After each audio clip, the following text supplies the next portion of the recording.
નમસ્કાર પશુપાલક મિત્રો. કામધેનુ યુનિવર્સિટી આયોજિત ઓનલાઈન પ્રશિક્ષણ કાર્યક્રમમાં આપ સૌનું હાર્દિક સ્વાગત છે. મિત્રો, ખેડૂતો માટે ચોમાસાની ઋતુ છે એ આશીર્વાદ સમાન ઋતુ છે. પરંતુ આ ઋતુમાં આપણે જોવા જઈએ તો પશુઓની અને મનુષ્યોની રોગ પ્રતિકારક શક્તિ છે એમાં ઘણો ઘટાડો થતો હોય છે, અને એના કારણે પશુઓમાં મોટા ભાગના રોગો છે એ ચોમાસાની ઋતુ દરમિયાન થતા જોવા મળે છે. એના કારણે પશુપાલકોને ઘણી વખત પશુ ગુમાવવાનો પણ વારો આવે છે, અને સારવાર પાછળ પણ ઘણું આર્થિક નુકસાન છે એ પશુપાલકોને થતું હોય છે. પશુઓમાં ખાસ કરીને ગાયો અને ભેંસોમાં વિયાણનો દર પણ ચોમાસામાં વધુ હોય છે. એટલે જો ચોમાસા દરમિયાન પશુઓની વિશેષ કાળજી પશુપાલકો દ્વારા રાખવામાં આવે તો પશુઓમાં રોગોનું પ્રમાણ પણ ઘટાડી શકાય, અને પશુઓની ઉત્પાદકતા છે એ પણ પશુપાલકો જાળવી રાખી શકાય. તો ચોમાસાની ઋતુમાં પશુઓની માવજત કઈ રીતે કરવી, અથવા ચોમાસાની ઋતુમાં કયું વિશેષ વાત આપણે ધ્યાનમાં રાખવી જોઈએ, એ વિષય પર વિસ્તૃત ચર્ચા કરવા માટે આજે આપણે વિષય નિષ્ણાંત તરીકે આમંત્રિત કર્યા છે ડોક્ટર જયેશ પટેલ સાહેબને. ડોક્ટર જીગરભાઈ આપણી કામધેનુ યુનિવર્સિટી હેઠળની આણંદ ખાતેની વેટરનરી કોલેજ ખાતે મદદનીશ પ્રાધ્યાપક તરીકે કાર્યરત છે, અને તેઓ આ વિષયના નિષ્ણાંત છે. તો આપણે સાહેબને વિનંતી કરીએ કે આપણા પશુપાલકોને ચોમાસાની ઋતુમાં પશુઓની માવજત કઈ રીતે કરવી એ વિષય પર વિસ્તૃત માર્ગદર્શન આપે. ડોક્ટર જયેશ પટેલ સાહેબ. આભાર મેડમ આપનો. અને હવે મેડમે જે કહ્યું એ પ્રમાણે ચોમાસાની ઋતુમાં પશુઓની માવજત અને વ્યવસ્થાપન કેવી રીતે કરી શકાય એના વિશે આજના લેક્ચરમાં ખેડૂત મિત્રો વિગતે આપણે વાત કરીશું. જે પ્રમાણે બેને વાત કરી એ પ્રમાણે ચોમાસાની સિઝન એટલે પશુપાલકો માટે, ખેડૂતો માટે ખૂબ આશીર્વાદરૂપ કહી શકાય. અને બહુ ખેડૂત મિત્રો અને પશુપાલક મિત્રો ચોમાસાની રાહ પણ આતુરતાપૂર્વક જોતા હોય છે. પણ આજે આપણે વાત કરવી છે ચોમાસાની ઋતુની અંદર પશુપાલન કેવી રીતે કરી શકાય, પશુઓની માવજત કેવી રીતે કરી શકાય, અને કેવા નાના નાના વ્યવસ્થાપનની અંદર એનો સુધારો કરવો જોઈએ. આમ તો ખેડૂત મિત્રો આપણે જોઈએ છીએ કે ચોમાસાની સિઝન દરમિયાન પશુઓને ઉનાળા દરમિયાન જે ખોરાક મળતો હતો એના કરતાં વધુ સારી રીતે ખોરાક મળતો થતો હોય છે. સાથે સાથે પશુપાલક મિત્રો દ્વારા થોડી ગરમીના સમય પછી જ્યારે ચોમાસું ચાલુ થાય છે, વાતાવરણ ઠંડુ થતું હોય છે, આવાકની સમયની અંદર પશુપાલક મિત્રો પણ થોડા ઘણા અંશે રાહત અનુભવતા હોય છે. પણ ઘણી વખત પશુપાલનની અંદર એટલે કે નાના જે પશુઓ છે, ગાભણ પશુઓ છે, બીમાર પશુઓ છે, આવા પશુઓની જો વ્યવસ્થા સારી રીતે કરવામાં આવેલી ન હોય, માવજત સારી રીતે કરવામાં ના આવતી હોય તો એ ઘણા અંશે નુકસાન ઊભું કરતા હોય છે.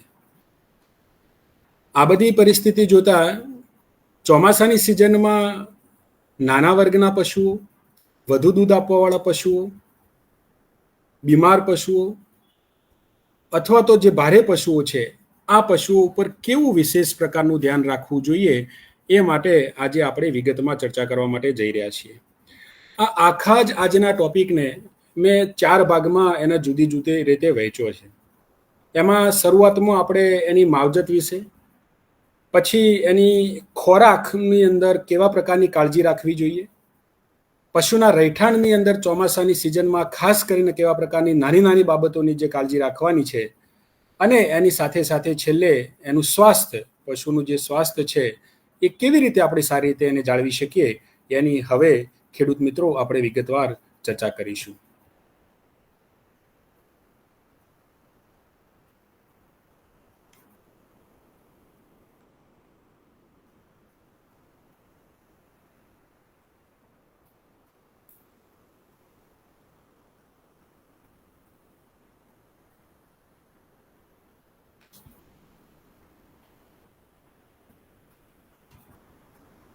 ચોમાસાની સિઝનની અંદર માવજતમાં ખાસ કરીને વાત કરીએ તો પશુના જે પશુપાલક છે એ પશુપાલકના શેર નથી થયો.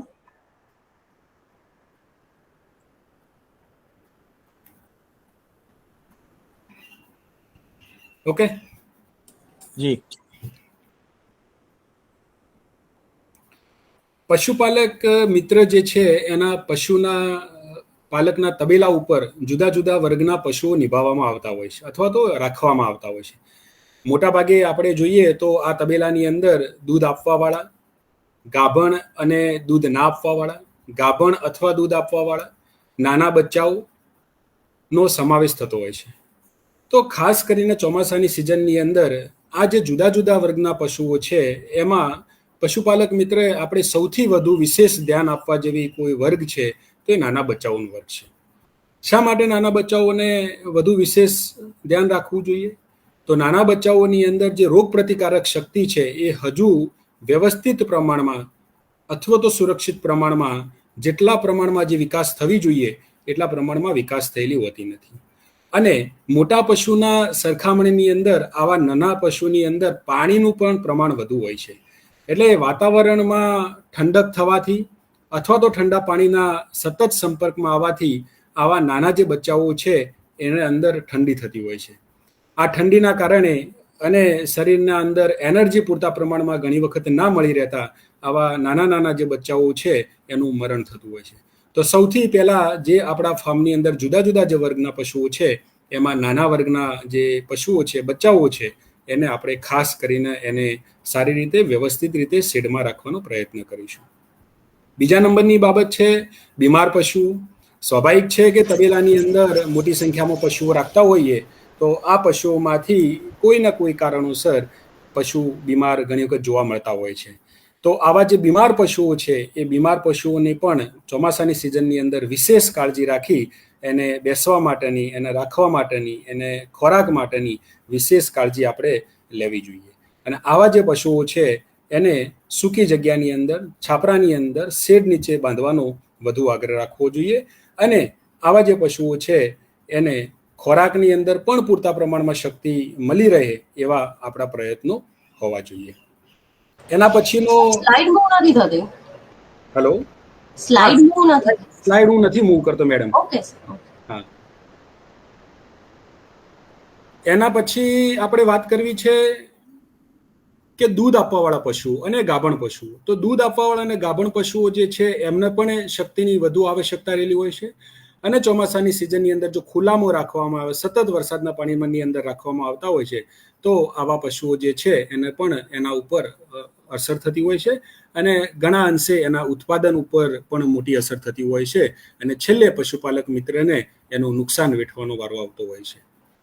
છેલ્લે તબેલામાં રહેલા ખૂબ ભારે પશુઓ, મોટા પશુઓ, વજનમાં જે પશુઓ છે એવા પશુઓને પણ આપણે યોગ્ય જગ્યાએ રાખવાનો પ્રયત્ન કરવો જોઈએ. અને આવા પશુઓને જો વ્યવસ્થિત રીતે આપણે શેડની અંદર, છાપરાની અંદર રાખીએ, સૂકી જગ્યાની અંદર રાખીએ, ખોરાક સારી રીતે આપીએ તો એને રાખી શકાય. આ તો આપણે કયા કયા વર્ગના, જુદા જુદા વર્ગના જે પશુઓ છે તબેલામાં કેવા રાખતા હોઈએ છીએ એની વાત કરી. એમાં કયા કયા વર્ગના પશુઓની આપણી પ્રાયોરિટી હોઈ શકે, પ્રાથમિકતા હોઈ શકે કે કોને આપણે સૌથી વધુ વ્યવસ્થિત રીતે માવજત કરવી જોઈએ એની આપણે ખેડૂત મિત્રો વાત કરી. હવે નાની નાની જે વ્યવસ્થાપનની વાત કરીએ તો પશુપાલક મિત્રો જે આ નાના બચ્ચાઓ છે અથવા તો મોટા જે પશુઓ છે એમાં ખાસ કરીને નાના બચ્ચાઓથી આપણે શરૂઆત કરીએ તો આવા નાના બચ્ચાઓને જન્મ્યા પછી થોડાક સમય પછી આપણે એની અંદર ટેગિંગ કરતા હોઈએ છીએ. તો ચોમાસાના સમય દરમિયાન આ જે કાનની અંદર ટેગ ફિટ કરવાની જે એને ઓળખાણ માટેની જે પદ્ધતિ છે એ ચોમાસાના સિઝન દરમિયાન એને એવોઇડ કરવી જોઈએ, ના કરવાનો આગ્રહ રાખવો જોઈએ. ઘણી વખત ચોમાસાની સિઝનની અંદર ટેગિંગ કર્યા પછી અથવા તો આઈડેન્ટિફિકેશન એટલે કે ઓળખાણ માટેના બ્રાન્ડિંગ જે આપણે પદ્ધતિ અપનાવતા હોઈએ છીએ, આવી પદ્ધતિથી બ્રાન્ડિંગ કર્યા પછી એ પશુઓને સતત વરસાદના કોન્ટેક્ટમાં રહેવાથી, સતત પાણીના સંપર્કમાં રહેવાથી, જમીન ઉપર બેસવાથી જે કીચડ થયેલી છે, જે ખરાબ ભાગ છે એ એના સંપર્કમાં આવવાથી આવા સમયે ઇન્ફેક્શન થવાનું કે એ ભય વધી જતો હોય છે.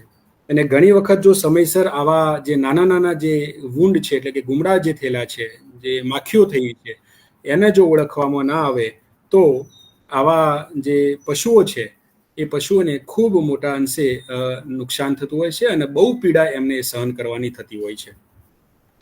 એના પછી સામાન્ય બાબત કહી શકાય. જનરલી આમ તો પશુપાલક જે છે એના ધ્યાનમાં રહેતું જ હોય છે, પણ મારે વિશેષ ધ્યાન આપવું છે એવી બાબત ઉપર કે જેને ઘણી વખત પશુપાલક નેગ્લેક્ટ કરતા હોય છે, એટલે એને નજરઅંદાજ થતી હોય છે.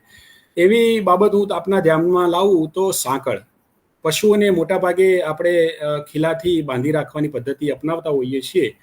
આવી પદ્ધતિની અંદર જે સાંકળ જે ગળા જોડે બાંધેલી છે, ગળાથી જે ફિટ કરેલી છે, એ સાંકળના ઉપરના જે હૂકનો ભાગ છે ત્યાં સતત ઘસારાના કારણે એની જે ખૂંદ છે ત્યાં એને ઘસારો લાગેલો હોય છે.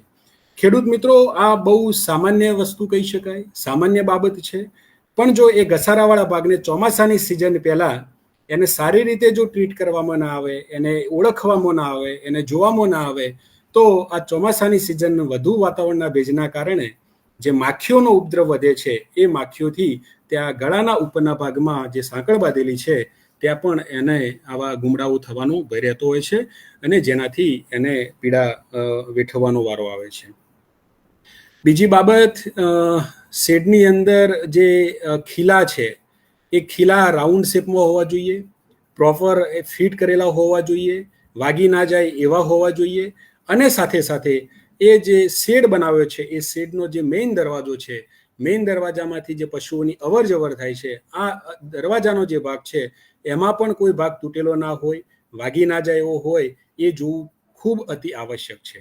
આમ તો ખરેખર પશુપાલક મિત્રો આપણે જોઈએ તો આ જે નાની નાની બાબતો છે એનું દરરોજ માટે આપણે ધ્યાન રાખવું જોઈએ. પણ ચોમાસામાં એટલા માટે વિશેષ કરીને ધ્યાન આપવું જોઈએ કે ચોમાસાની સિઝનની અંદર વાતાવરણમાં રહેલા જે ભેજ છે એ ભેજથી આવા જે પશુઓને જે લેસરેશન એટલે કે જે લીસોટા પડેલા હોય છે શરીર ઉપર, એ લીસોટાના ભાગની અંદર આવા ગુમડાઓ ધીમે ધીમે વધી જતા હોય છે. અને નાની નાની જે ઇન્જરી છે, નાનું જે શરીરનો દુખાવો છે, એની સીધી અસર એના વિકાસ ઉપર અને એના દૂધ ઉત્પાદન ઉપર થતી હોય છે. ઘેટા બકરાની વાત કરીએ તો ચોમાસાની સિઝનની અંદર આમ તો સામાન્ય પદ્ધતિની અંદર જે ગોટ કીપર એટલે કે ઘેટા બકરા રાખવાવાળા જે લોકો છે, પશુપાલક છે, એ લોકો આમ એની ધ્યાન રાખતા જ હોય છે. પણ વિશેષ કરીને એની અંદર એનું જે હૂપ છે, એની જે ખરીનો ભાગ છે, એ આપણે કાપી લેવો જોઈએ. સમયસર એનું ટ્રીમિંગ કરવું જોઈએ, વ્યવસ્થિત રીતે એનું ટ્રીમિંગ કરવું જોઈએ. અને જો આવા ઘેટા બકરાની અંદર પણ જો હૂફ સમયસર કાપવામાં ના આવે તો પણ એની હૂફ વધી જવાથી અને ચોમાસાની સિઝનની અંદર ભેજ વધવાથી એ હૂફની અંદર જીવડા પડતા હોય છે. અને ખાસ કરીને બકરાની અંદર આપણે જોઈએ તો એની અંદર 2 ડિજિટના વચ્ચે કે એટલે કે એની જે ખરીની વચ્ચે અલ્સર થવાના પ્રશ્નો મોટાભાગે જોવા મળતા હોય છે. બીજી સામાન્ય બાબત છે ઊન, અને જે બકરી છે એ બકરીના શરીરના ઉપરના જે પાછળના થાઈ રિજન એટલે કે પાછળના જે 2 પગ છે એમાં ખાસ કરીને જે પૂંછડી અને પાછળના બંને પગના ભાગની અંદર જે વધેલા જે વાળ છે એને આપણે સમયસર કટ કરવા જોઈએ, કાપી નાખવા જોઈએ, કે જેનાથી વાતાવરણમાં રહેલી જે ફ્લાઇસ છે, માખીઓ છે, એ માખીઓનું ત્યાં બેસવાનું ઘટી જાય છે. અને યુરિન અથવા તો જે એનો ફિસિસ છે એનાથી આવી માખીઓ વધુ એટ્રેક્ટ થતી હોય છે અને ત્યાં ઇન્ફેક્શન થવાનો એટલે કે ત્યાં વૂંડ થવાનો ચાન્સીસ રહેતો હોય છે. તો આ સામાન્ય લાગતી જે નાની નાની બાબતો છે એમાં અવારનવાર અમે લોકો આવી બાબતોનું ધ્યાન રાખવાનું પશુપાલકોને કહેતા હોઈએ છીએ. અને સામાન્ય લાગતી બાબતના ઉપર જો ધ્યાન આપવામાં આવે તો આપણે એ પશુપાલકને ઘણા અંશે એમાંથી પશુઓ જે છે એ પશુઓને ઘણા અંશે આમાંથી રાહત આપણે આપી શકતા હોઈએ છીએ. એના પછીની વાત કરીએ તો વરસાદની આ જે બાબતો, જે નાની નાની બાબતો છે, એના પછી વાત કરીએ તો પશુઓમાં વરસાદની ઋતુની અસર. સામાન્ય રીતે તો આપણે સૌ જાણીએ જ છીએ કે વધુ વરસાદ થવાથી જે પશુઓ છે એ પશુઓના ઉત્પાદન ઉપર અસર થતી હોય છે. વાતાવરણમાં વધુ પ્રમાણમાં ભેજ વધી જવાથી કૃમિ, મચ્છર, બગાઈ, ચાંચડ આવા જુદી જુદી પ્રકારની જે જીવાતો છે એનું સંવર્ધન વધી જાય છે. એમને એના બ્રીડિંગ માટે જેવું વાતાવરણ જોઈએ એવું વાતાવરણ અનુકૂળ થતું હોય છે. અને જેનાથી આ બધા જે જીવાત છે, જે ઇન્સેક્ટ છે, એનું પ્રમાણ વધી જાય છે. આ બધી જ બાબતો જે છે એ પશુપાલક જ્યારે પશુઓને તબેલામાં આપણે રાખતા હોઈએ છીએ ત્યારે આ બધી બાબતો નાની નાની લાગતી બાબતો સીધી એના દૂધ ઉત્પાદન ઉપર અને પશુનું જે વેલફેર છે, પશુને જે સામાન્ય રીતે વર્તણૂક જે કરી શકે એની અંદર ખલેલ પહોંચતી હોય છે અને જેની સીધી ઉત્પાદન એના વિકાસ અને ઉત્પાદન ઉપર પશુપાલક મિત્રો આપણે જોઈ શકીએ છીએ. ચોમાસાની સિઝનની અંદર ખોરાક આપવાની વાત કરીએ તો ખોરાકની અંદર પણ વધુ પ્રમાણમાં ગ્રીન ફોડર એટલે કે લીલો ચારો મળતો થતો હોય છે. આ લીલા ઘાસચારો જે છે એ ખેતરમાંથી કાપવામાં આવે એ વખતે એની ઉપર લાર્વે હોય છે, એટલે કે કૃમિ માટેના જે શરૂઆતના જે સ્ટેજ છે એ બધા એની અંદર હોય છે અને આવી જો ઘાસચારો પશુને ખવડાવવામાં આવે તો એનાથી કૃમિનું પણ જે છે એ પ્રમાણ વધી જતું હોય છે. બીજું, દરેક પશુપાલક પશુઓને પાકા ફ્લોરની અંદર રાખી શકે એવી પરિસ્થિતિમાં નથી હોતા. તો કાચા ફ્લોરની અંદર અથવા તો અર્ધન ફ્લોર એટલે કે પેવિંગ કરેલું જે કડાઉ ઈંટો ગોઠવીને જે આપણે વ્યવસ્થા કરેલી છે પશુને બાંધવા માટેની, આવી જગ્યાની અંદર પાણી ના ભરાવેલું રહે, એનું જે ડ્રેનેજ છે એ પાણી વધારાનું પાણી બધું જ બહાર નીકળી જાય એવી રીતે રાખવું જોઈએ. ખાસ કરીને આમ તો આપણે જોઈએ તો પશુનું જે વર્તણૂક છે એ સામાન્ય રીતે પશુઓને કાચા ફ્લોરમાં બેસવું વધુ ગમતું હોય છે, પરંતુ ચોમાસાની સિઝન દરમિયાન આવા પશુઓને વરસાદના સિઝન પૂરતા ચાલુ વરસાદ હોય, પાણી ભરેલું છે એવી જગ્યામાં એને બેસી શકે, નિરાંતથી બેસી શકે, સારી રીતે બેસી શકે એટલા માટે આપણે પાકું ફ્લોર કદાચ ના બનાવી શકીએ તો એવા પશુઓ માટે અર્ધન ફ્લોર એટલે કે કડાઉ ઈંટો ગોઠવીને કાચો ફ્લોર બનાવી એને બાંધવાની વ્યવસ્થા કરવી જોઈએ. અથવા તો કદાચ આપણે જો અર્ધન ફ્લોર પણ નથી બનાવી શકતા તો આવા પશુઓને વરસાદ દરમિયાન ટેકરાવાળા ભાગમાં, ઊંચાણવાળા ભાગમાં બાંધવાનો જો આપણે આગ્રહ રાખીએ તો જે પાણી છે તે ત્યાંથી સ્લફ ઓફ થઈ શકે, ત્યાંથી નીકળી જાય અને પશુઓ જે છે એને ભરેલા પાણીમાં ઊભા રહેવાની નોબત આવતી નથી. તો આ બાબતનું પણ આપણે ધ્યાન રાખી શકીએ છીએ. અને સામાન્ય રીતે જ્યારે ગરમીની સિઝન પછી ચોમાસાની સિઝન ચાલુ થાય છે એટલે ગરમીના સિઝનની અંદર પશુઓ ઘણા પ્રકારના જુદી રીતે એ સ્ટ્રેસ અનુભવતા હોય છે અને આ સ્ટ્રેસમાંથી જ્યારે વાતાવરણ ઠંડુ થાય છે એ વખતે પશુઓમાં પણ થોડી રાહત અનુભવતા હોય છે. સાથે સાથે આ પશુઓને પશુપાલક દ્વારા પણ પૂરતા પ્રમાણમાં હવે ખોરાક આપવામાં આવતો હોય છે. પણ મિત્રો, પશુપાલક મિત્રો, મારે ખાસ આપનું અહીંયા ધ્યાન દોરવું છે કે ચોમાસાની ઋતુ જ્યારે ચાલુ થાય છે એટલે પશુપાલક મિત્રો ખૂબ મોટા પ્રમાણની અંદર, ખૂબ વધુ પ્રમાણની અંદર લીલો ઘાસચારો આપતા હોય છે. સ્વાભાવિક છે કે ઉનાળાની સમય દરમિયાન પશુઓને લીલો ઘાસચારાની શોર્ટેજ હોય છે કોઈક વાર અને પશુઓને સૂકા ઘાસચારા ઉપર રાખવામાં આવતા હોય છે. પણ જેવી જ વરસાદની શરૂઆત થાય અને જમીન જુદી જુદી જગ્યાની અંદર ખેતરમાંથી અથવા તો સેઢાપાળાના ઘાસ ઉપર ખુલ્લી જગ્યાની અંદર જે ઘાસ ઉગી નીકળે છે, આ ઘાસ પશુપાલક દ્વારા પશુઓને ખવડાવવામાં આવતા હોય છે. તો પશુપાલક મિત્રો, આ જે લીલો ઘાસચારો ખવડાવવામાં આવે છે એમાં જુદી જુદી જગ્યાએથી જ્યારે ઘાસચારો કાપવામાં આવે છે ત્યારે વિશેષ કરીને ધ્યાન રાખવા જેવી કોઈ બાબત છે તો જ્યારે નવી જગ્યામાંથી આપણે ઘાસચારો કાપીએ છીએ, આ ઘાસચારાની અંદર વાતાવરણ એટલે કે વરસાદના ભેજના કારણે જે નવા સીડ્સ એટલે કે નવા જે ઘાસ નિંદામણ ઉગી નીકળેલા છે એ નિંદામણ એ જુદા જુદા પ્રકારના નિંદામણ હોય છે. કોઈક વાર આવા નિંદામણની અંદર આપણે ઓળખી નથી શકતા એવી ટોક્સિસિટી પણ થવાના ચાન્સ રહેલા છે. તો નવી જગ્યાની અંદરથી એક જ સાથે બધા ઘાસ ના કાપતા ધીમે ધીમે ઓછી માત્રાની અંદર ઘાસ કાપી અને મુખ્ય આપણો જે ઘાસચારાનો પાક જે છે એની જોડે મિક્સ કરી અને ખવડાવવાનો આગ્રહ રાખવો જોઈએ. જો પશુપાલક મિત્ર દ્વારા આવી ખુલ્લી જગ્યાની અંદર, નવી જગ્યાની અંદર પશુઓને ચરાણ ચરાવવામાં આવે તો પશુઓ એની રીતે જ એની જે શક્તિ છે એ શક્તિથી જ આવા જે છોડવાઓ છે એને ખાવાનું ટાળતા હોય છે. પણ જ્યારે કાપીને નાખવાની વાત આવે ત્યારે આપણે વિશેષ એનું ધ્યાન રાખવું જોઈએ. બીજી મહત્વની બાબત છે કે ઉનાળાની સિઝન પછી જ્યારે ચોમાસાની સિઝનની અંદર મબલક પ્રમાણમાં એટલે કે ખૂબ જ વધુ પ્રમાણની અંદર જ્યારે લીલોચારો મળતો હોય છે ત્યારે પશુપાલક મિત્રો દ્વારા માત્ર ને માત્ર લીલોચારો જ એ પશુઓને આપવામાં આવતો હોય છે. તો આપણને જાણીને નવાઈ લાગશે કે જ્યારે પશુપાલક મિત્ર દ્વારા માત્ર લીલો ઘાસચારો પશુઓને આપવામાં આવે છે ત્યારે આવા લીલા ઘાસચારાની અંદર જે પોષક તત્વોનું જે પ્રમાણ છે એ ઓછું હોય છે. શા માટે ઓછું હોય છે? તો લીલા ઘાસચારાની અંદર જે ઘન ઘટકો છે કે એટલે કે સૂકા જે તત્વો છે એ લગભગ 80% આજુબાજુ હોય છે, 20% આજુબાજુ હોય છે અને 80% જેટલું એનું પાણી રહેલું હોય છે. મિત્રો, વધુ પ્રમાણમાં ચારો આપવાથી આ પશુનું જે પેટ છે એ તો ભરાઈ જશે, પણ એ જે ચારો છે એની અંદરથી એ પશુને જે દૂધ ઉત્પાદન કરવા માટે, એના શરીરના નિભાવ માટે જે એનર્જીની જરૂર છે એ એનર્જી પૂરતા પ્રમાણમાં આવું પશુ મેળવી શકતું નથી, અને જેની સીધી અસર આપણે ચોમાસાની સિઝન દરમિયાન પશુઓના શરીર ઉપર જોતા હોઈએ છીએ. ઘણી વખત આપણને એવો પણ પ્રશ્ન થતો હોય છે કે ભાઈ ચોમાસાની સિઝન દરમિયાન અમે સાહેબ પૂરતા પ્રમાણની અંદર ઘાસચારો આપીએ છીએ, ખાસ કરીને લીલો ઘાસચારો આપીએ છીએ, પણ તે પણ છતાં અમારા પશુઓ જે છે એ માતા થતા નથી, વ્યવસ્થિત થતા નથી, એની પાંછડીઓ દેખાય છે. તો એનું એક આ પણ કારણ હોઈ શકે. એટલે શું કરવું જોઈએ? તો પશુપાલક મિત્રો, ચોમાસાની સિઝનની અંદર પશુઓને માત્ર ને માત્ર લીલા ઘાસચારા ઉપર ના રાખતા એને સમતોલ પશુ આહાર આપવો જોઈએ.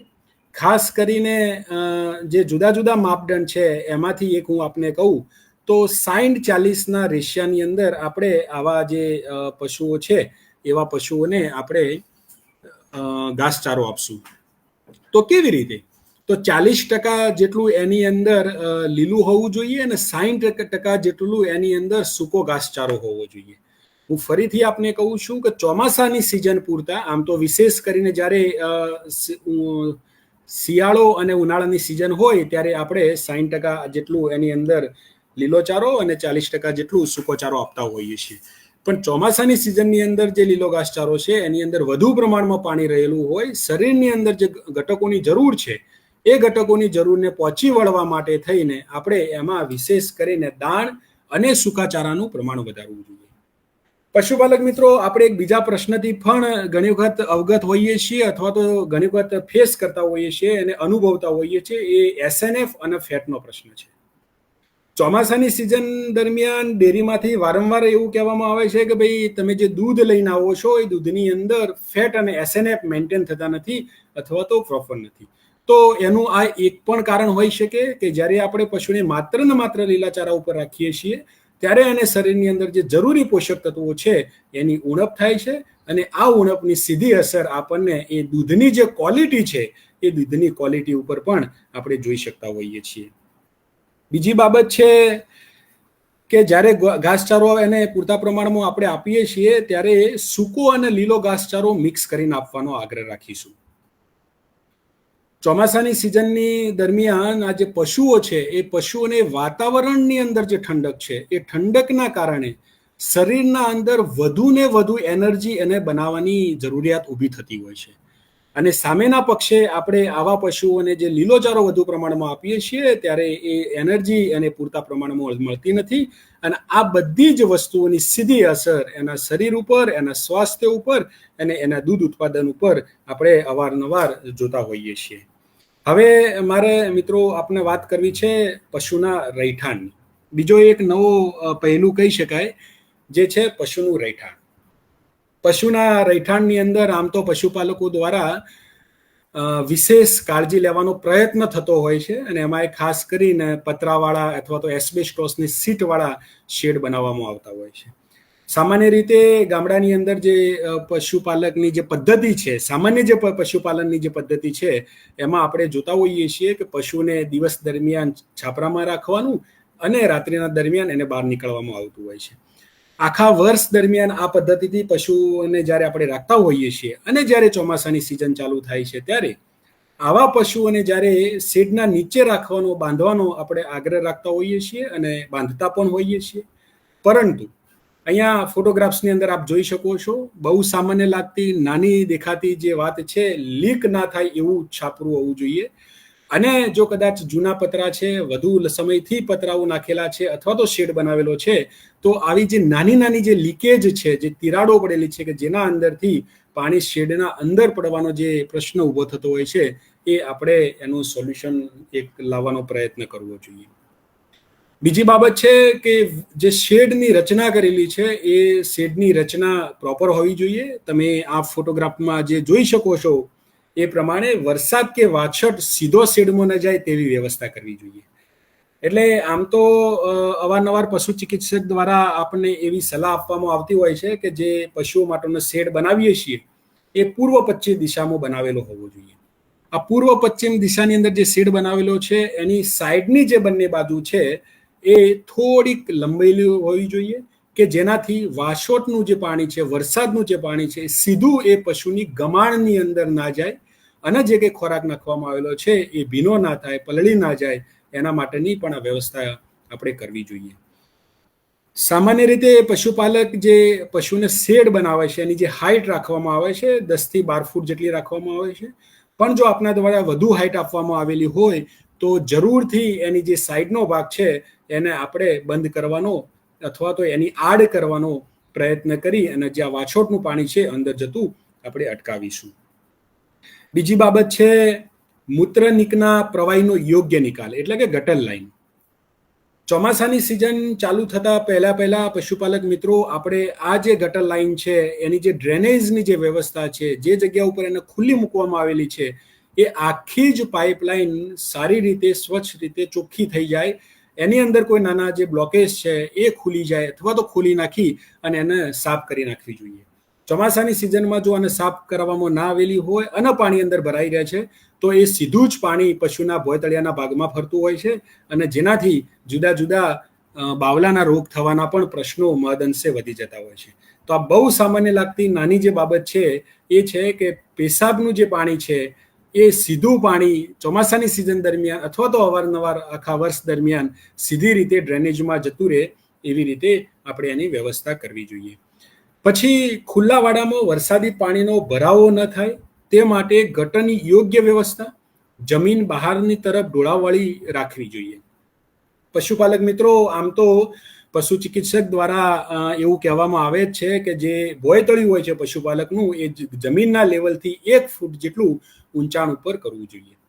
આ જમીનના ઉપર ઊંચાણ જેટલું 1 ફૂટ જેટલું ઊંચું કરવાનો મુખ્ય રીઝન એ છે કે વરસાદની સિઝનની અંદર જ્યારે આજુબાજુની જગ્યાની અંદર પાણી ભરાય છે તો એ પાણી સીધું પશુના એના કોન્ટેક્ટમાં આવતું નથી અને એના ભોયતળિયા સુધી ભરાઈ જતું નથી. પરંતુ આજુબાજુની જે જગ્યા છે એમાં ખાસ કરીને ગોરાડું પ્રકારની જે જમીન છે એવી જો રેતાળ માટી વાપરવામાં આવેલી હોય તો એ વધુ હિતાવહ છે, જેનાથી પાણી સુસાઈ જવાનું વધુ થતું હોય છે અને પાણી ભરાઈ રહેવાનો પ્રશ્ન આપણે ઘટાડી શકીએ છીએ. જો કદાચ નવી માટી નાખવાનું પોસિબલ ના થતું હોય તો પશુપાલક મિત્રો આવા જે કાચો જે ફ્લોર છે એ ફ્લોરની અંદર આપણે યોગ્ય ઢાળની વ્યવસ્થા કરશું કે જેનાથી વધારાનું બધું જ પાણી એ આપણે શેડની બહાર નીકાળી શકીએ.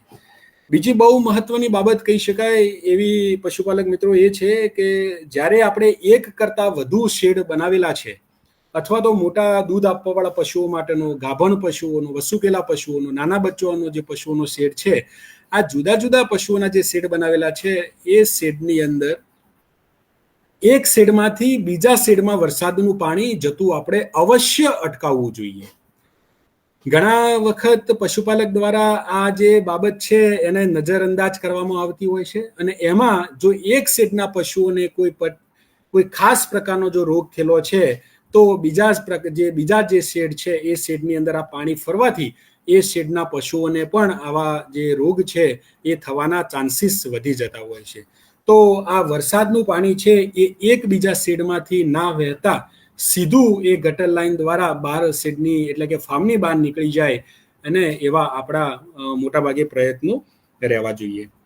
એના પછી આપણે વાત કરીએ સ્લીપરી ફ્લોર એટલે કે જે શેડ છે, જે જગ્યાએ પશુને બાંધવામાં આવે છે એ ઊભેલું જે પશુ છે એનો જે ફ્લોરનો ભાગ છે, એનું ભોયતળિયું જે છે એ ભોયતળિયું સ્લીપરી ના હોવું જોઈએ.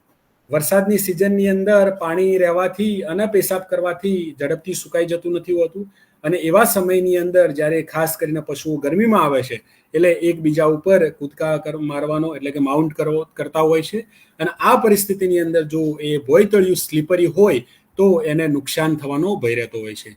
તો ભોયતળિયાની પણ આપણે વિશેષ કાળજી રાખી કોન્ક્રીટનું ભોયતળિયું બનાવેલું હોય તો એના અંદર ઝિગઝેગ પેટર્નની અંદર અથવા તો ચોકડી પ્રકારની પેટર્ન બનાવી અને એમાંથી એ ભોયતળિયાને રફ જેવું કરવાનો આપણે પ્રયત્ન કરીશું કે જેથી આ પ્રકારની ઇન્જરીથી આપણે એને બચાવી શકીએ. બીજી બાબત છે વેન્ટિલેશન, એટલે કે હવાની અવરજવર.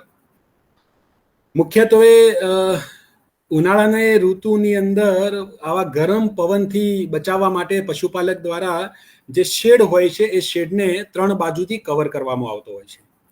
પણ ચોમાસાની સિઝન ચાલુ થયા પછી, વરસાદ આવી ગયા પછી આ જે પશુઓ માટેની જે સાઈડના ભાગની અંદર આખી જે દિવાલ પેક કરી નાખેલી છે, અથવા તો તમે કોઈ પડદા નાખેલા છે, અથવા તો કોથળાથી કર્ટેન બનાવેલું છે, અથવા તો ગ્રીન નેટ નાખેલી છે, તો આવી જે ગ્રીન નેટ છે અથવા તો કોથળાથી જે પડદા બનાવેલા છે એ આપણે પશુપાલક મિત્રો ખોલી નાખવા જોઈએ. એટલા માટે ખોલવાની અહીંયા આવશ્યકતા છે કે વાતાવરણમાં ભેજનું પ્રમાણ આ સમયે વધુ હોય છે અને એ ભેજનું પ્રમાણ સતત ત્યાં શેડની અંદર વધુ રહેવાથી એ પશુપાલક જે છે એને ઘણી ન્યુમોનિયા થવાના પણ ચાન્સ વધી જતા હોય છે. અને પશુ જે પેશાબ કરે છે, જે પોદલો કરે છે, અને એના પછી જે વરસાદી પાણી એના ટચમાં આવે છે, એના કોન્ટેક્ટમાં આવે છે, ત્યારે આ જે પશુ છે એ પશુના છાણની અંદરથી એમોનિયા નીકળતો હોય છે અને આ જે એમોનિયા છે એ સતત એની આંખોની અંદર ઇરિટેશન કરે છે અને આ બધી જ બાબતોથી એના દૂધ ઉત્પાદન ઉપર એની અસર થતી હોય છે. તો પશુપાલક મિત્રો, જે શેડ બંધની રચના કરેલી છે એ શેડ ચોમાસાની સિઝન દરમિયાન ઉપરના ભાગમાં સીધું વરસાદનું પાણી ના પડે એ રીતે એને કવર કરી, એને પેક કરી, ચારે બાજુની જે દિવાલો છે એ આપણે એને સારી રીતે વેન્ટિલેશન મળી રહે અને ખુલ્લી હવાની અવરજવર થઈ શકે એવો આપણે પ્રયત્ન કરીશું. એના બીજી એક નાની બાબત હું અહીંયા આવરી લેવા માંગુ છું, એ છે પંખાની વ્યવસ્થા. ખાસ કરીને ચોમાસાની સિઝનની અંદર આ જે નાના જે જીવાત છે, કીટકો છે, એનો ઉપદ્રવ વધી જવાથી એ સતત પશુઓને પરેશાન કરતા હોઈએ છીએ. આપણે અત્યારે રોડ સાઈડ પણ જોઈએ છીએ અને જે પશુઓ બાંધેલા છે એ બધાને જોઈએ છીએ, તો આવા પશુઓને જીવાત કરડવાથી શરીરના ઉપર નાના ફૂલા થયેલા હોય છે. તો એ બતાવે છે કે પશુને એ સામાન્ય રીતે એ વારંવાર પેઇન થતું હોય છે એનાથી, અને એ ડિસ્કમ્ફર્ટના કારણે વારંવાર એને ઊભું રહેવાથી, એની જે ટેલ છે, પૂંછડી વારંવાર વીંજવાથી એમાં એની શક્તિ વપરાતી હોય છે અને આ બધી જ બાબતોની એના દૂધ ઉત્પાદનો ઉપર અસર જોવા મળતી હોય છે. તો આ પંખા દ્વારની જો વ્યવસ્થા કરવામાં આવે તો આપણે અહીંયા 2 પર્પઝ ફૂલફિલ કરી શકીએ. એક છે કે પશુને માખીઓથી દૂર રાખી શકીએ, એટલે માખીઓ જે છે એને પશુથી દૂર રાખી શકાય. અને બીજી બાબત છે કે એનું જે એ ભોયતળિયું આપણે એને સૂકું કરી શકીએ છીએ, જેનાથી મસ્ટાઇટિસ જેવા જે ડેન્જરસ રોગ છે એમાંથી આપણે એને બચાવી શકીએ છીએ. હવે મારે વાત કરવી છે સ્વાસ્થ્ય ઉપર. આમ તો જોઈએ તો પશુપાલક સ્વાસ્થ્યની બાબતમાં એમાં ખાસ કરીને જ્યારે દુધાળ જે પશુ છે, ગાભણ પશુ છે, એના ઉપર તો એનું વિશેષ ધ્યાન હોતું હોય છે. પરંતુ વરસાદની સિઝનની અંદર મેં અગાઉ કહ્યું એ પ્રમાણે, મેડમે કહ્યું એ પ્રમાણે કે આ સિઝનની અંદર વાતાવરણમાં ભેજનું પ્રમાણ વધવાથી જે પશુઓ છે એ પશુઓને ન્યુમોનિયા થવાનો અથવા તો ડિસ્કમ્ફર્ટ ફીલ કરવાનો અને જોડે વધુ પ્રમાણમાં ભેજનું વાતાવરણ થવાથી આ જે ઇન્સેક્ટ છે, જે જીવાત છે, નાની જે ફ્લાઇસ છે, એનો ઉપદ્રવ વધી જતો હોય છે. અને આવા જે માખીઓ છે એ માખીઓ એને સતત પરેશાન કરતી હોય છે અને એની સીધી અસર એના દૂધ ઉત્પાદન ઉપર થતી હોય છે. હવે માખીના કારણે, એટલે કે જે કીટકો છે, એ જો શેડને વ્યવસ્થિત રીતે સફાઈ કરવામાં ના આવે, ક્લીન કરવામાં ના આવે, ડ્રેનેજની વ્યવસ્થા જો સારી રીતે કરવામાં ના આવે, તો આ જે માખીઓ છે એ પશુઓને કરડતી હોય છે અને જેનાથી આપણે જોયું છેલ્લા 2 વર્ષથી જે પશુઓ છે એ લંપી સ્કિન ડિસીઝ નામનો જે રોગ થાય છે, પશુઓના શરીર ઉપર ફોલ્લા થઈ જવા, અને એમાંથી પશુઓ બહુ હેરાન થતા હોય છે. તો આવા પશુઓને અટકાવવા માટે આપણે જે માખીઓ છે એનો ઉપદ્રવ કેવી રીતે કંટ્રોલ કરી શકીએ ફાર્મની અંદર, એના માટેના બધા સામાન્ય સ્ટેપ આપણે લેવા જોઈએ. હવે વાતાવરણમાં ભેજ વધી જવાથી આ જે કીટકો થયા છે એ ખાસ કરીને આપણે જોઈએ તો થાઇલેરિયોસિસ, આ કીટકના કારણે જે છે ઈતળીઓના કારણે થાઇલેરિયોસિસ નામનો રોગ થતો હોય છે અને પશુપાલક મિત્ર દ્વારા જો ઝડપથી અને એવા પશુઓને ઓળખવામાં ના આવે તો ઘણી વખત આ પશુઓ જે છે એનું મૃત્યુ પણ થતું હોય છે. તો ઈતળીથી થતો કીટકોથી થતા રોગો કેવી રીતે અટકાવી શકાય? તો એ પશુઓનો જે શેડ છે એની આજુબાજુના ભાગની અંદર એવા લાઇટના જુદા જુદા ઇન્સ્ટ્રુમેન્ટ લગાવી શકીએ કે એ લાઇટથી જે માખીઓ છે એની તરફ એટ્રેક્ટ થઈ જાય અને પશુઓને ખૂબ ઓછી રીતે હેરાન કરે. બીજી બાબત છે, એના શેડની અંદર આપણે પંખા લગાવી શકીએ કે જેનાથી પશુઓને નિરાત થાય. હવે વાત કરવી છે મસ્ટાઇટિસની.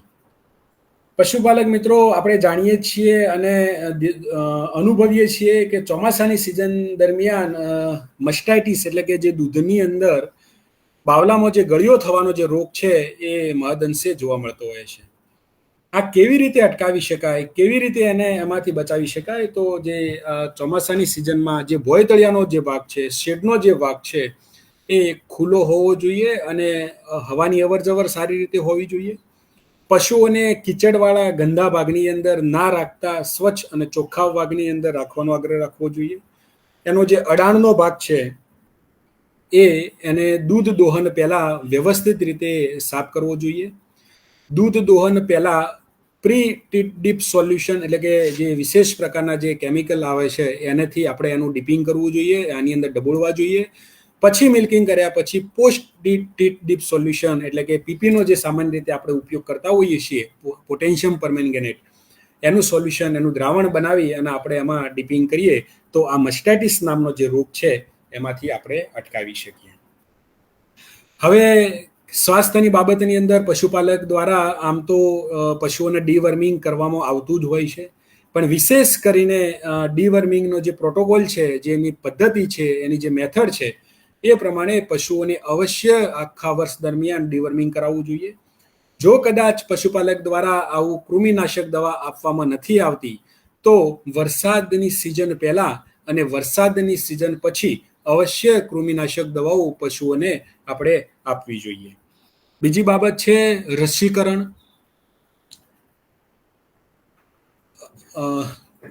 આપણે પશુઓની અંદર જોઈએ તો ગુજરાત સરકાર દ્વારા પણ ફ્રી ઓફ કોસ્ટ જુદી જુદી રોગનું રસીકરણ કરવામાં આવતું હોય છે.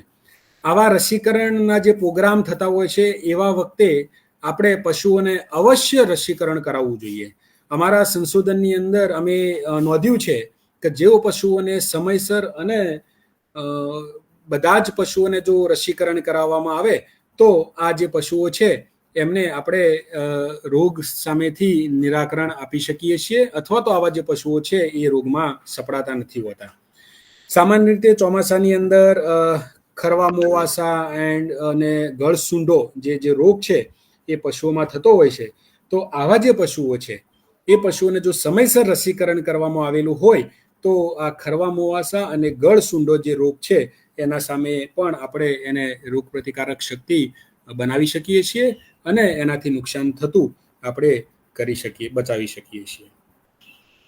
સાફ સફાઈની વાત કરીએ તો શેડની અંદરના ભાગની અંદર જે જાળા લાગેલા છે અથવા તો શેડ જે જૂનો છે એને જે ક્રેક થયેલી છે એ ક્રેક અને ક્રેવાઇસિસ એટલે કે જે તિરાડો થયેલી છે ગમાણની અંદર, દિવાલની અંદર જે તિરાડો થયેલી છે, એના ફ્લોરિંગના ભાગમાં જે તિરાડો થયેલી છે, આવી તિરાડોને પણ આપણે બંધ કરવી જોઈએ, પૂરી નાખવી જોઈએ કે જેનાથી આ જે નાની નાની ઈતળી અને જે ટીક્સ છે એમાંથી એનું બ્રીડિંગ ના કરી શકે, ત્યાં રોકાય નહીં અને આવા આપણા પશુઓને જે નુકસાન કરતા હોય છે એ આપણે બચાવી શકીએ છીએ. ફોટોગ્રાફ્સની અંદર આપ મિત્રો જોઈ રહ્યા છો સ્વચ્છ અને તાજા પીવાના પાણીની વ્યવસ્થા. સામાન્ય રીતે પશુપાલક એવું માનતા હોય છે કે ચોમાસાની અંદર વધુ વરસાદ પડવાથી પાણી પશુઓ જે છે ઓછું પીતા હોય છે, એટલે એમને પાણી એક જ વાર બતાવવામાં આવે અથવા તો કોઈક વાર ચાલુ વરસાદ હોય, કન્ટિન્યુઅસ વરસાદ છે તો પાણી બતાવવામાં ના પણ આવતું હોય. તો આવું ના કરતા, ગમે તે જગ્યાએ પાણી ના પીવડાવતા અને પાણી ઓછું પીવડાવવાની જગ્યાએ આવા પશુઓને ચોમાસાની દરમિયાન જે પશુઓ છે એને અવશ્ય 2 ટાઈમ પાણી આપવું જોઈએ અને ચોખ્ખું પાણી આપવાનો આગ્રહ રાખવો જોઈએ. પશુપાલક મિત્રો, આ જે પાણીના હવાડા ફોટોગ્રાફ્સની અંદર જોઈ રહ્યા છો એમાં જે ગાય પાણી પી રહી છે એ બહુ ગંદુ અને લીલવાળું પાણી છે. તો ચોમાસાની સિઝનની અંદર જ્યારે જનરલ જે જગ્યા પાણી પીવાનો જે હવાડો હોય છે ત્યાં મોટાભાગે પશુઓને આવી રીતે પાણી પીવડાવવામાં આવતું હોય છે. આવી રીતે લીલવાળું પાણી અથવા તો જે ગંદુ પાણી છે ના પીવડાવતા બાજુમાં આપ જોઈ શકો છો એ પ્રમાણે ચોખ્ખું અને સ્વચ્છ પાણી એને પીવડાવવું જોઈએ. પાણી માટેના જે હવાડો છે એ હવાડાની અંદર જે કળી ચૂનો આવે છે એ કળી ચૂનાથી એનો લેપ કરેલો હોવો જોઈએ, સારી રીતે લેપ કરેલો હોવો જોઈએ. અને આવું કળી ચૂનાના લેપવાળો જે હવાડો છે એની અંદર લીલ થવાના એટલે કે જે ફંગસ જે જુદી જુદી થાય છે એ એમાં આપણે અટકાવી શકીએ છીએ. અને એ લીલ વાળું જે પાણી જો પશુઓ પીવે છે તો પછી આવા પશુઓને કરમિયા થવાના મોટાભાગે ચાન્સ રહેતા હોય છે. તો સ્વચ્છ પાણી આપણે એને આપવાનો આગ્રહ રાખીશું. હમણાં જે વાત કરી એ પ્રમાણે ફોટોગ્રાફ્સમાં આપ જોઈ શકો છો કે એ પરોપજીવી અને જે રોગોનું નિયંત્રણ માટે જે રસી છે એટલે કૃમિનાશક દવા અને રસીકરણ આપણે અવશ્ય કરાવીશું. પશુ સ્વચ્છતા અને આરોગ્યની આપણે હમણાં વાત કરી. જુદા જુદા ઇન્સ્ટ્રુમેન્ટની આ ફોટોગ્રાફ્સની અંદર જોઈ શકો છો કે ઇતળી થતી મુશ્કેલી અને આવે જે ટ્યુબલાઇટ છે એ આવા જે મચ્છર જે છે એ મચ્છરોને એટ્રેક્ટ કરતા હોય છે અને એમાંથી આપણે પશુઓને રાહત આપી શકીએ છીએ. પગની સાર સંભાળ અને વ્યવસ્થાપન. ચોમાસીના સમય દરમિયાન પશુઓને સતત ભેજવાળા વાતાવરણના કારણે અને પાણી ભરાઈ રહેવાથી આ જે હૂફનો ભાગ છે એનો જે ખરીનો જે ભાગ છે એ વધેલો હોય અથવા તો એને જો વ્યવસ્થિત સાફ કરવામાં ના આવે તો આવી જગ્યાએ એને ગુમડું થવાનો ચાન્સ રહેતો હોય છે. તો આ પરિસ્થિતિની અંદર ચોમાસાની સિઝન પહેલા આવા પશુઓ જે છે એ પશુઓને ખરી જે છે એને વ્યવસ્થિત રીતે ટ્રીમ કરવી જોઈએ, કપાવી નાખવી જોઈએ અને કાદવમાં પશુઓ વધારે ના રહે એની આપણે વિશેષ કાળજી લઈશું. પશુધનની વર્તણૂક અને સંચાલન. આમ તો અત્યારના સમયની અંદર પશુપાલક મિત્રો જોઈએ તો પશુનું જે વર્તણૂક છે એના ઉપર બહુ જ સંશોધન થઈ રહ્યા છે. પશુનું સામાન્ય વર્તણૂક જે છે એનું વ્યવહાર કેવો છે એના ઉપર એનો વિકાસ અને ઉત્પાદનની સીધી અસર થતી હોય છે. ચોમાસાની સિઝન દરમિયાન પશુઓને જો ખુલ્લામાં રાખવામાં આવે અથવા તો વધુ કાદવ કીચડવાળી જગ્યા ઉપર રાખવામાં આવે તો આવા જે પશુઓ છે એ સતત સ્ટ્રેસ અનુભવતા હોય છે. અને બેસવાની વાત કરીએ તો એમનું બેસવાનું જે સમય છે એ દિવસ દરમિયાન એ પશુઓ ઘટાડી નાખતા હોય છે. તો આ જે બેસવાનો જે સમય છે એની પણ દૂધ ઉત્પાદન ઉપર અસર થતી હોય છે અને પશુ જેટલું વધુ સમય બેસે છે એટલું વધુ વાગોળ કરે છે. તો આવા ચોમાસાના સમય દરમિયાન પશુઓને ઊંચાણવાળી ચોખ્ખી અને ખુલ્લી જગ્યામાં આપણે બાંધીશું તો સામાન્ય જે એની વર્તણૂકો છે એમાં પણ આપણે એમાં સુધારો કરી શકીશું. પશુ ચિકિત્સા સંભાળ અને દેખરેખ સુનિશ્ચિત કરવી. જે ચોમાસાની સિઝન દરમિયાન ખાસ કરીને જે પશુઓ બીમાર છે એને ઝડપથી ઓળખવા અને તાત્કાલિક પશુ ચિકિત્સકનો કોન્ટેક્ટ કરી અને આવા પશુ જે બીમાર પશુઓ છે એને આપણે દવા કરાવવાનો પ્રયત્ન કરીશું. જેનાથી એની જે મોંદગી છે અથવા તો ઠંડકના કારણે જે પશુ વધુ હેરાન થતું હોય છે એ આપણે એને બચાવી શકીએ છીએ. વાવાઝોડાથી પશુધનનું નિરીક્ષણ. પશુપાલક મિત્રો, ચોમાસાની સિઝન દરમિયાન ઘણીક વાર એક જગ્યાએથી બીજી જગ્યાએ જ્યારે પશુઓને બાંધવામાં આવે છે ત્યારે આવા પશુની ઝાડની નીચે બાંધવામાં આવે છે. તો વાવાઝોડા દરમિયાન અથવા તો વધુ વરસાદ દરમિયાન પશુઓને ડાયરેક્ટ ઝાડ નીચે ના બાંધવા જોઈએ. એને ખુલ્લી જગ્યામાં બાંધવાનો આગ્રહ રાખવો જોઈએ. અને પશુપાલક મિત્રો, અવારનવાર ખુલ્લી જગ્યાની અંદર પશુને ચરાણ કરવા માટે લાઇટના થાંભલા જોડે બાંધવામાં પશુઓને આવે છે. મિત્રો, લાઇટના જ્યારે વરસાદની સિઝન હોય છે અથવા તો સામાન્ય રીતે આવા લાઇટના થાંભલા જોડે આવા પશુઓને બાંધવા જોઈએ નહીં. એનો બાંધવાનો બિલકુલ આગ્રહ ના રાખવો જોઈએ.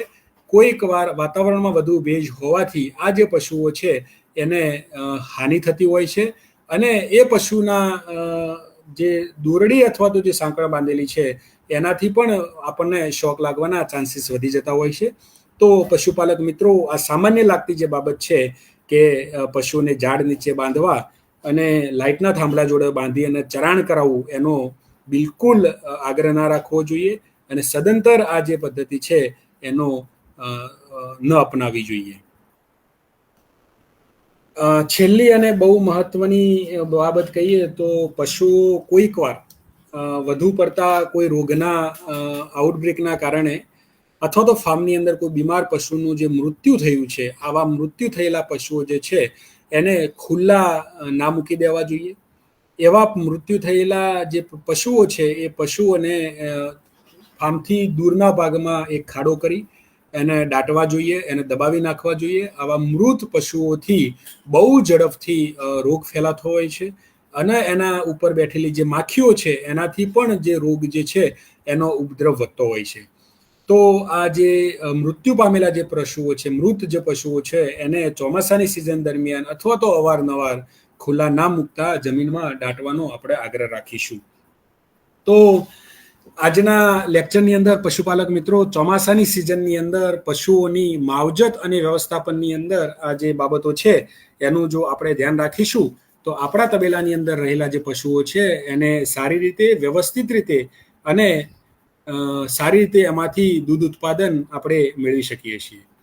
તો આજે છેલ્લે અંતમાં આખા લેક્ચરના સારાંશમાં હું આપને કહીશ કે ચોમાસાની સિઝનની અંદર વિશેષ કરીને જે શેડ છે એ શેડને જે લીકેજ હોય એને આપણે બંધ કરી દેશું. ભોયતળિયું સુકાયેલું રહે એવા મહત્તમ પ્રયત્ન કરીશું. ખોરાકની અંદર માત્ર ને માત્ર લીલો ઘાસચારો ના આપતા એની અંદર સૂકા ઘાસચારો અને દૂધના પ્રમાણની અંદર એને દાણનો ઉમેરો કરીશું. પશુઓની અંદર ડીવર્મિંગ એટલે કે કૃમિનાશક જે દવાઓ છે એ સમયસર આપણે એને મુકાવીશું અને ચોમાસાની સિઝન પહેલા અને ચોમાસાની સિઝન પછી તો અવશ્ય એને મુકાવવાનો આપણે આગ્રહ રાખીશું. પશુ ચિકિત્સક દ્વારા જ્યારે આપણને કહેવામાં આવે છે ત્યારે એવા પશુઓને રસીકરણનો જે પ્રોગ્રામ થાય છે એમાં પશુઓને અવશ્ય જુદી જુદા રોગની રસી મુકાવીશું અને છેલ્લે આવા જે મૃત થયેલા જે પશુઓ છે એને ખુલ્લામાં ના મૂકતા આપણે એને સારી રીતે ખુલ્લી ફાર્મથી દૂરની જગ્યામાં દાટી દેવાનો આગ્રહ રાખીશું. અસ્તુત, આભાર. ધન્યવાદ સર. પશુપાલક મિત્રો, ડોક્ટર પટેલ સાહેબે આપણને ચોમાસા દરમિયાન પશુઓની માવજતમાં અને પશુ વ્યવસ્થાપનમાં કેવી કાળજી રાખવી જોઈએ એ વિશે વિસ્તૃતમાં અને આપણા પશુપાલકોને ખૂબ જ ઉપયોગી માહિતી આપી. તો વિસ્તૃત શિક્ષણ નિયામક શ્રીની કચેરી વતી ફરી એક વખત આજના નિષ્ણાંત વક્તા ડોક્ટર જે.એચ. પટેલ સાહેબનો આભાર માની આજના વિષયની ચર્ચા આપણે અહીં સમાપ્ત કરીએ. ફરી આવતા શુક્રવારે એક નવા વક્તા, નવા વિષય અને નવી માહિતી સાથે આવતા શુક્રવારે ફરી એક વખત મળીશું. ત્યાં સુધી રજા આપશો. આભાર. Thank you sir. આભાર.